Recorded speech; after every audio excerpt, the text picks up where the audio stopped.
Hai, Assalamualaikum warahmatullahi wabarakatuh. Perkenalkan, saya Puja Lestari, mahasiswi Universitas Sriwijaya. Untuk beberapa menit ke depan, saya akan memberitahu negara dengan asuransi kesehatan terbaik di dunia. Wah, ada 5 negara. Yang pertama negara Perancis, kedua Jerman, yang ketiga itu Swedia, yang keempat Swiss, dan yang terakhir itu ada negara Inggris. Check it out. Yang pertama itu negara Perancis. Sistem kesehatan di Perancis ini didominasi oleh praktik swasta atau buka praktek sendiri untuk layanan rawat jalan dan rumah sakit umum perawatan akut.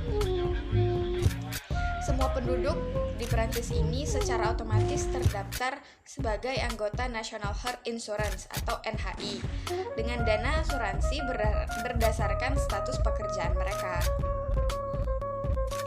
Dan warga Prancis juga bisa berobat ke dokter yang berpraktik sendiri. Sistem pembiayaan ini menggunakan reimbursement, di mana pasien itu membayar terlebih dahulu, selanjutnya diganti oleh pihak asuransi sesuai dengan biaya yang telah dikeluarkan. Ini termasuk rumah sakit nirlaba swasta yang bekerja dalam kemitraan dengan mereka. Nah, nantinya akan dibayar oleh pihak asuransi tersebut. Sedangkan untuk obat resep, harga satuan yang diperbolehkan untuk pergantian di bawah NHI ditetapkan oleh komisi yang mencakup perwakilan dari Kementerian Kesehatan, Keuangan, dan Industri. Yang kedua itu adalah negara Jerman.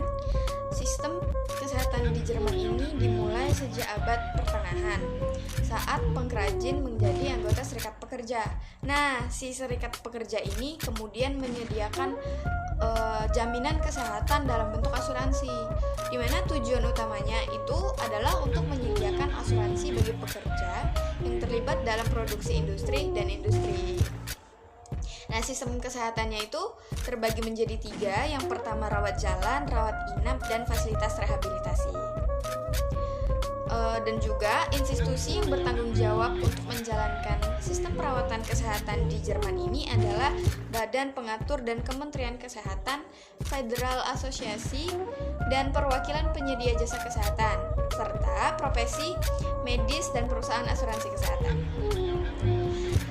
Di negara Jerman ini, warga diwajibkan memiliki asuransi kesehatan dari pemerintah, terutama warga dengan pendapatan kurang dari batas upah minimum. Pendanaan kesehatan diambil dari premi ditambah dari pendapatan pajak. Jadi, setiap warga saling menanggung resiko kehilangan biaya perawatan medis jika terjadi penyakit tersebut. Saat ini, 97% masyarakat di Jerman memiliki asuransi kesehatan. Yang ketiga itu negara Swedia, di mana perawatan kesehatan di Swedia ini sebagian besar merupakan dana yang didanai oleh pajak. Sebuah sistem yang memastikan setiap orang memiliki akses yang sama terhadap pelayanan kesehatan. Di samping sistem pendanaan, pemerintah Swedia juga sangat memperhatikan kualitas dan efisiensi layanan perawatan kesehatan warganya. Nah, di Swedia ini terbagi menjadi 290 kota madya dan 20 dewan daerah, di mana pekerjaan dewan daerah Swedia menyangkut perawatan kesehatan, budaya, dan infrastruktur. Sedangkan untuk kota madya itu bertanggung jawab untuk merawat orang tua yang cacat secara fisik atau gangguan psikologis di rumah atau di akomodasi khusus.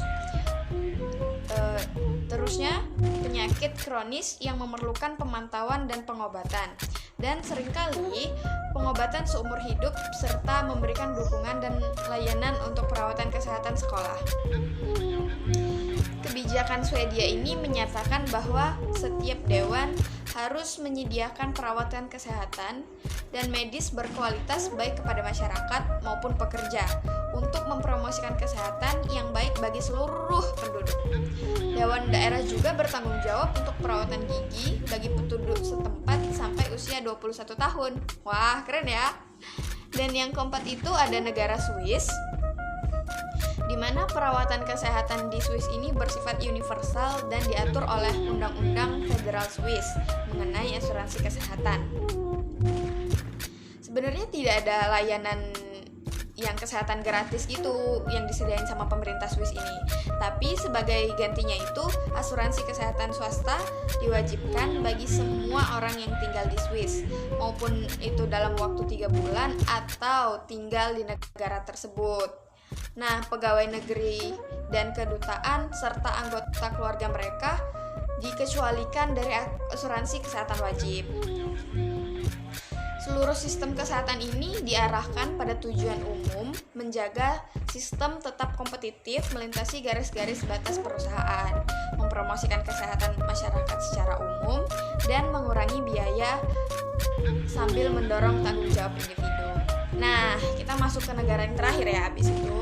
Negara terakhir ini negara Inggris, di mana sistem jaminan kesehatannya itu dikenal dengan NHS atau National Health Service, yaitu sistem kesehatan yang didanai publik dengan target semua orang yang bermukim di Inggris atau Comparison Health Insurance.